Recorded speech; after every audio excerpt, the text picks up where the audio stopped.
அவர் பரப்ப ஆரம்பிச்சிட்டார். என்ன சொல்றாரு நேத்து அமைச்சர்?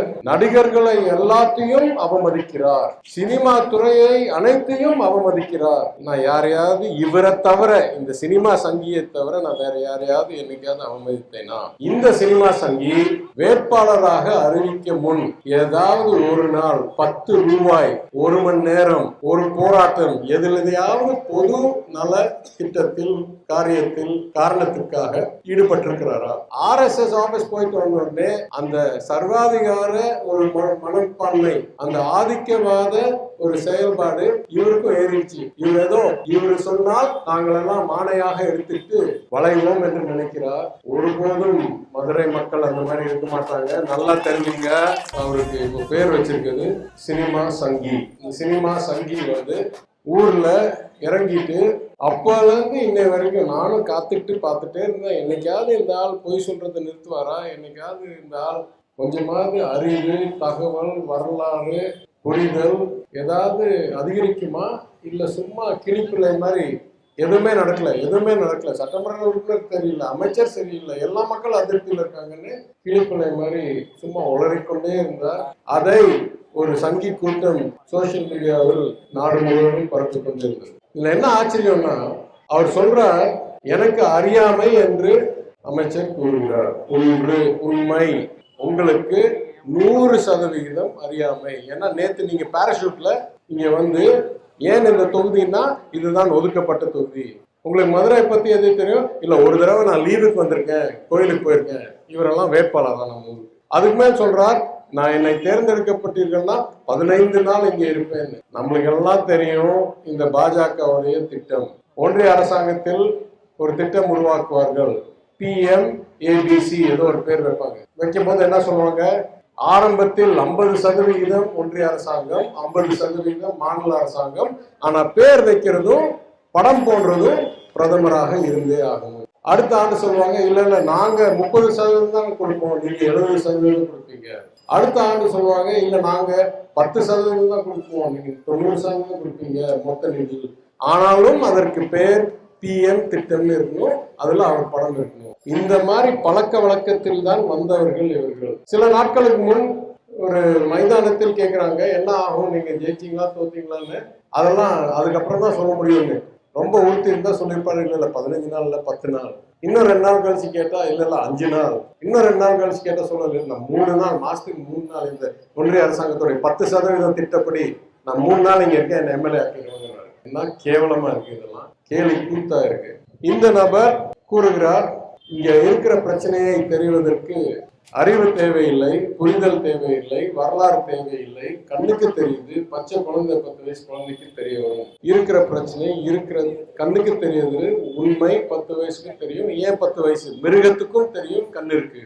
ஆனா ஒரு மிருகத்துக்கும் ஒரு மனிதருக்கும் இருக்கிற வேறுபாடு, ஆழ்ந்த சிந்தனை உள்ளவர்கள் மனிதர்கள். அப்போ இவர் ஏதாவது கூறுவதா இருந்தா மிருகத்தை தாண்டி, 10 வயசு குழந்தையை தாண்டி 58 வயசு இருக்கிற நபர் அளவுக்கு என்ன பிரச்சனை, எப்படி இருக்கு, எப்படி இருந்தது, இதை ஏன் திருத்த முடியவில்லை, இனிமேல் நான் எப்படி திருத்த போகிறேன் என்ற அளவுக்கு சிந்திச்சு புரிந்து வரலாறு அறிந்து ஒரு தெளிவோடு பேசினால் இவருக்கு நம்ம மரியாதை கொடுக்கலாம். ஆனால் அது எதுவுமே பண்ணாம, ஏன் 10 வயசு குழந்தை கிளி பிள்ளைய கொண்டு போய் எல்லா இடத்துலையும் எதுவும் நடக்கல, எதுவும் சரியில்லை, எல்லா அதிருப்தியும் சொல்ற அளவுக்கு தான் இந்த மனிதருக்கு தெளிவு இருக்கு.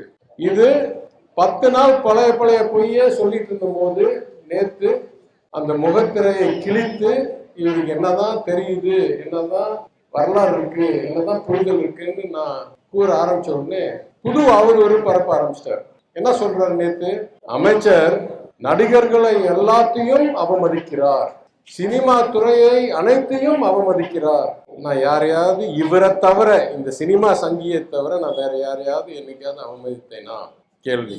2வது, என்னை பொறுத்த வரைக்கும் பழக்க வழக்கத்தில் அதிகமாக சினிமா பார்க்காதவன் என்றாலும் என்னுடைய நண்பர்கள் பலர் சினிமா துறையில் இருக்கிறார்கள். பிரகாஷ் ராஜ் என்றவரை கேள்விப்பட்டிருக்கீங்களா? நெருங்கிய நண்பர். அரவிந்த் சுவாமின் அவர்கள் கேள்விப்பட்டிருக்கீங்களா? நெருங்கிய நண்பர்.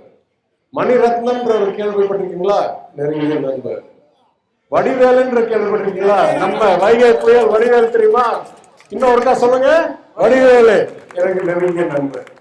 இதற்கு மேல் நான் கூறுகிறேன், என்றைக்கும் என்னுடைய சிந்தனையில் என்னை போல் பொறியியலோ இல்ல அறிவியலோ இல்ல சட்டமோ இல்ல மெடிசனோ படித்து சிறந்த பிராக்டிஷனர் ஆறதை தாண்டி எனக்கு மரியாதை இருக்கு கிரியேட்டிவ் ஆர்ட்ஸில், அதாவது கலையில் முன்னேறவர்கள், தனிப்பட்ட தன்மையோடு இருக்கிறவர்கள். அதாவது கலைஞருக்கு எனக்கு சாதாரண பொறியாளரோட எனக்கு ஜாஸ்தி மதிப்பு இருக்கு, மரியாதை இருக்கு.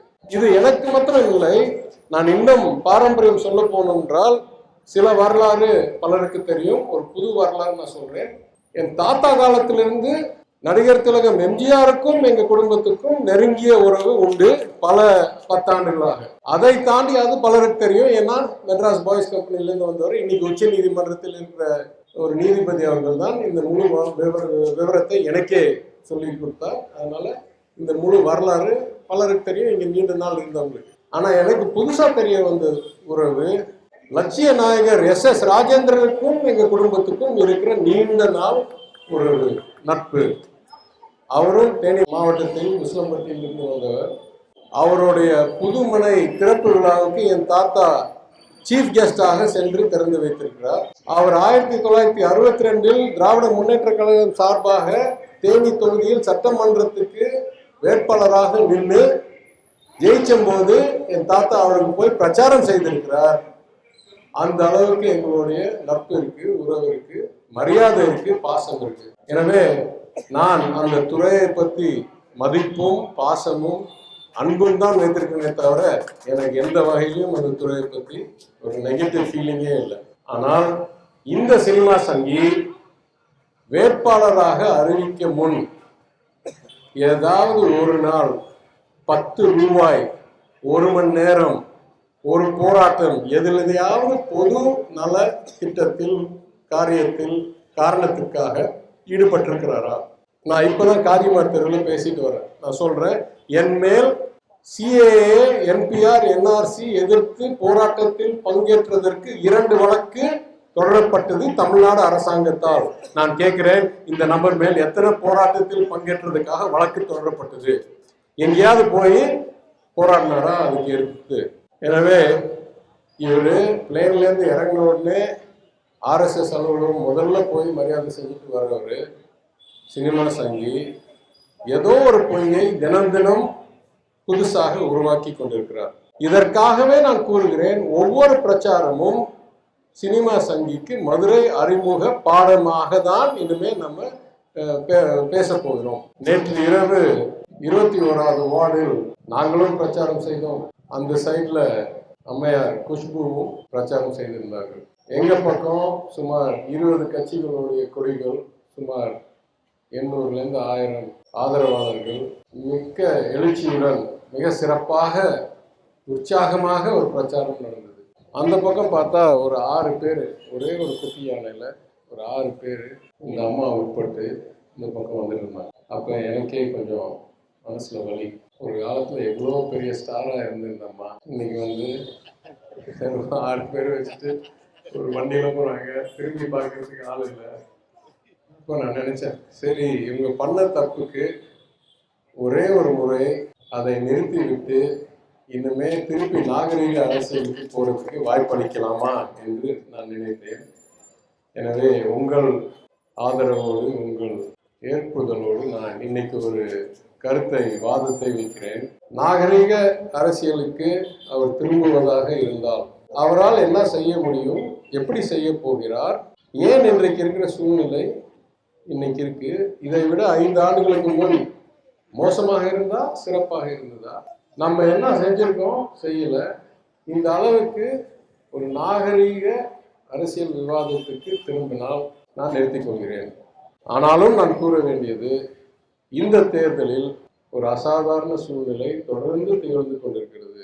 ஏன்னா இந்த சினிமா சங்கி பொறுத்த வரைக்கும் கொள்கை ரீதியாக எந்த நிலைப்பாடும் கிடையாது, காத்துக்கு போல் ஆகும். அதனால லட்சியத்தில் சைஃபர், சட்டமைப்பு புரிந்துதல் சைஃபர், இதுவரைக்கும் பொதுப்பணி செய்ததில் சைஃபர், இன்னைக்கு இருக்கிற சூழ்நிலை எப்படி உருவாகிறது என்ற புரிதலில் சைஃபர். இதை எப்படி திருத்த போகிறோம் என்றதற்கு சைஃபர். இந்த ஊருக்கு உறவு சைஃபர். இன்னும் வாடகை வீட்டு 30 நாள் இருந்த வாடகை வீடு இன்னும் அங்கே போய் சேரவில்லை. இந்த சைஃபர் சைஃபர் சைஃபர் சைஃபரா இருக்கிற நபர் பிரஸ் வழியா சொல்றாரு, அமைச்சர் பிடிஆர் ராஜினாமா செய்ய வேண்டும். என்ன திமுருங்க, என்னன்னா கொஞ்சம் கொஞ்சமா கரெக்ட் கோளாறு.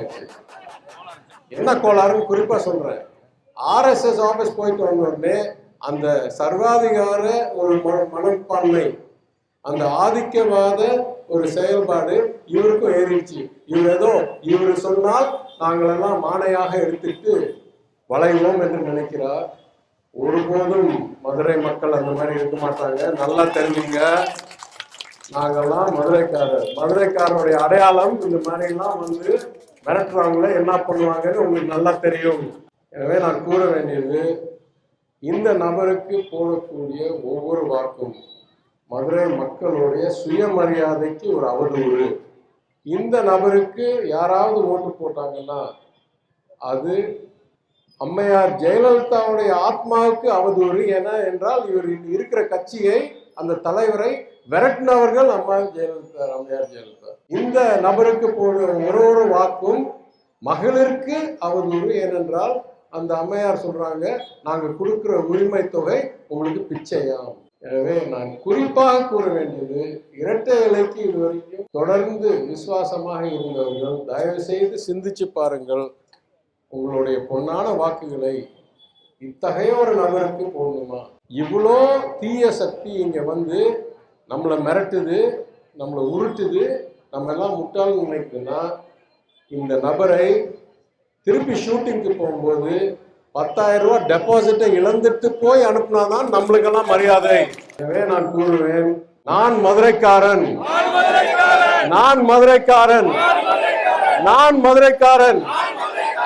நீ யாரு? நன்றி, வணக்கம்.